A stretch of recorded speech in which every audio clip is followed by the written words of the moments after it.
प्रिय भक्तांनो, त्रेतायुगात भगवान श्री रामांनी ताड वृक्षाच्या आडोशाला उभा राहून वनराज बालीचा अंत केला होता। जेव्हा बालीने आपल्या विनाकारण मृत्यूचे कारण श्रीरामांना विचारले तेव्हा भगवान श्रीरामांनी त्याला आश्वासन दिले की द्वापार युगात जेव्हा ते मनुष्य अवतार घेतील तेव्हा त्यांच्या मृत्यूला बाली कारण ठरेल आणि त्याच्या मृत्यूचा प्रतिशोध पूर्ण होईल। पौराणिक कथेनुसार महाभारत युद्धानंतर गांधारीने भगवान श्रीकृष्णांना दिलेला श्राप खरा ठरू लागला व यदुवंशी एकमेकांच्यात लढून संपुष्टात आले। तेव्हा श्री कृष्ण वनामध्ये एका पिंपळाच्या झाडाखाली आपल्या चतुर्भुज अवतारात योगनिद्रेत गेले होते। जरा नामक एक पारधी शिकारीसाठी त्या वनामध्ये आला होता। त्याने श्रीकृष्णांचे चमकणारे पाय पाहून त्यांना हरिणीचे मुख समजले व एक तीर त्या दिशेने सोडला। जराला जेव्हा हे समजले की त्याने भगवान श्रीकृष्णांवर तीर चालवला आहे तेव्हा त्याला खूप दुःख झाले आणि तो श्रीकृष्णांच्या पायाजवळ लोटांगण घालत त्यांची क्षमायाचना करू लागला। तो आपल्या या अपराधाबद्दल श्रीकृष्णांकडे मृत्यूदंडाची शिक्षा मागू लागला। त्यावर श्रीकृष्ण बोलले, जरा, तू कोणताही अपराध केलेला नाहीस। नियतीची ही पद्धतथा तर त्रेतायुगातच लिखित झाली आहे। त्रेतायुगातील वानरराज बालीचा तू अवतार आहेस। तुझा अंत मी ताडवृक्षाच्या मागे लपून केला होता, जे युद्धभूमीच्या विरुद्ध होते। त्याचेच प्रायश्चित म्हणून मी आज तुझ्या हातून मृत्यूला समोरा जात आहे। तू या अपराधातून मुक्त आहेस। दुःखी अंतःकरणाने जरा तिथून निघून गेला आणि श्रीकृष्णांनी आपले शरीर त्यागून वैकुंठाकडे प्रस्थान केले। जेव्हा पांडवांना या घटनेची वार्ता मिळाली तेव्हा त्यांनी श्रीकृष्णांच्या मृत शरीराचा अंतिम संस्कार केला। या अंत्यविधीमध्ये भगवान श्रीकृष्णांचे शरीर तर जळाले, परंतु त्यांचे हृदय जळाले नाही।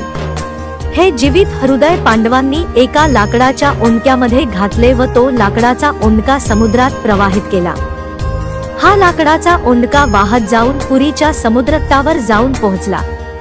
त्या काळी मालवा राज्याचा राजा इंद्रद्युम्न हा होता, ज्याची राजधानी अवंतीपूर ही होती। राजा इंद्रद्युम्न हा श्रीहरी विष्णूंचा परम भक्त होता। त्याला श्रीहरी विष्णूंच्या दर्शनाची आस सदैव मनात होती।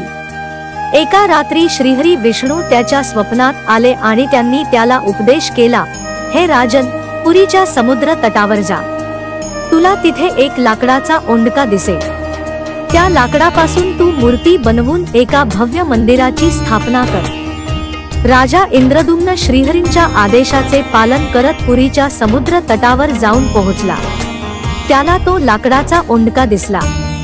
त्याने आपल्या सेवकांना तो लाकडाचा ओंडका राजमहालात घेऊन येण्याचा आदेश दिला व तो ते लाकूड घेऊन आपल्या महालावर परतला। आपल्या राज्यातील उत्तम कारागिरांना बोलावून त्याने त्या लाकडापासून श्रीहरी विष्णूंच्या नील माधव मूर्तीची निर्मिती करण्याचा आदेश दिला। परंतु कोणीही कारागीर त्या लाकडापासून मूर्ती बनवू शकत नव्हता, कारण ते लाकूड एवढे मजबूत होते की त्यावर कारागिरांच्या छिन्नी वा हातोड्याचा काहीही प्रभाव पडत नव्हता। जेव्हा त्या लाकडापासून मूर्ती बनवण्यात अवंतीपुरातील सर्व कारागीर अयशस्वी झाले तेव्हा श्रीहरी विष्णूंनी राजाला स्वप्नात येऊन परत एकदा उपदेश केला की, राजन, तुम्ही देवतांचे शिल्पकार भगवान विश्वकर्मा यांची आराधना करा।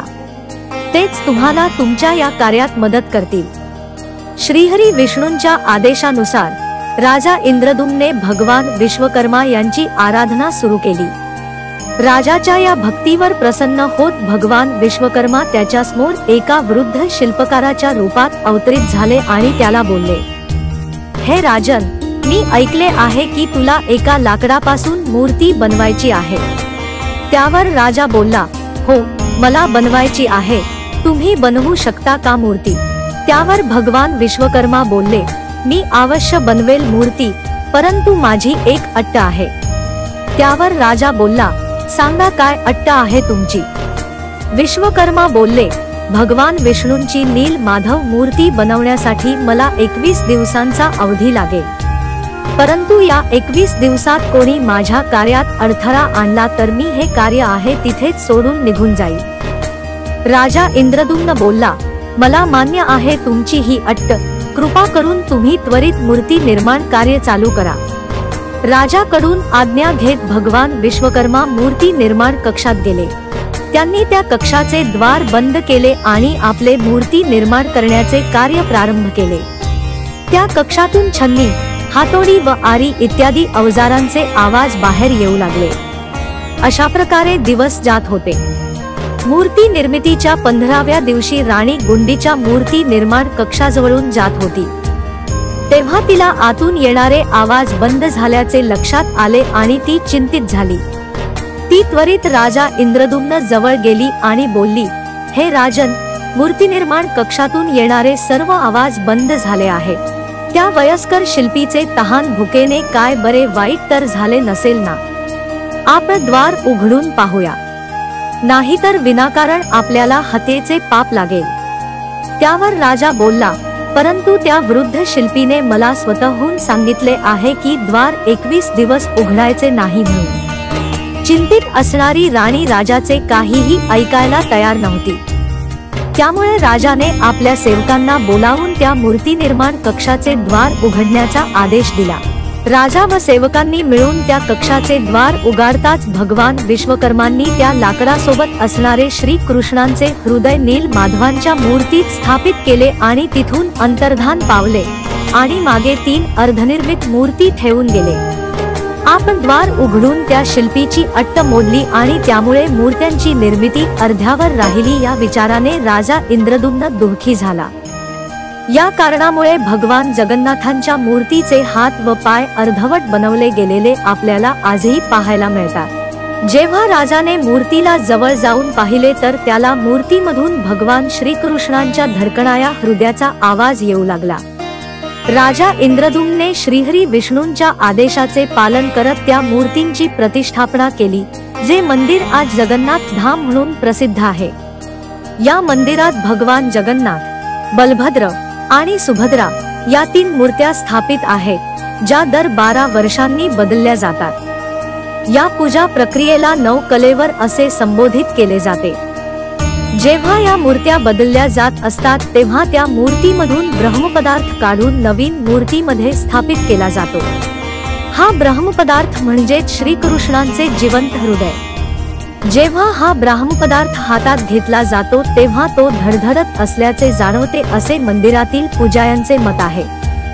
मान्यता अशी आहे की ह्या ब्रह्मपदार्थाला पाहण्याचा जागीच अंत होतो।